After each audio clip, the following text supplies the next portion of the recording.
איך מגיעים למצב שאני כאן ברצפה של ברוקו וכאילו אתם רואים ממש ככה.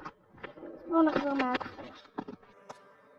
אז ככה, שלב ראשון, אנחנו הולכים כאן לתחנה המרכזית של ברוקורן, ממש בכניסה לברוקורן. אז הולכים לכאן, ללמטה, אני ארוץ, אין לי כוח. ועכשיו יושבים כאן, בעצם נוכל לשבת, ולוחצים על החלק השחור לפחות 6 פעמים, כאילו זה עובד עם 6. 1, 2, 3, 4, 5, 6. הולכים ונכנסים לפה. יש לנו מזיק הקיר כזה, פותחים, סוגרים, פותחים פה. ואז אתם פשוט ממשיכים ואתם פה ברצפה של ברוקורן.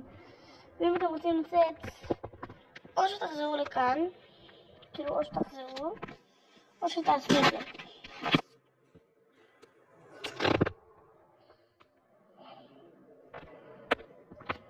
אז ביי, מקווה שעזרתי.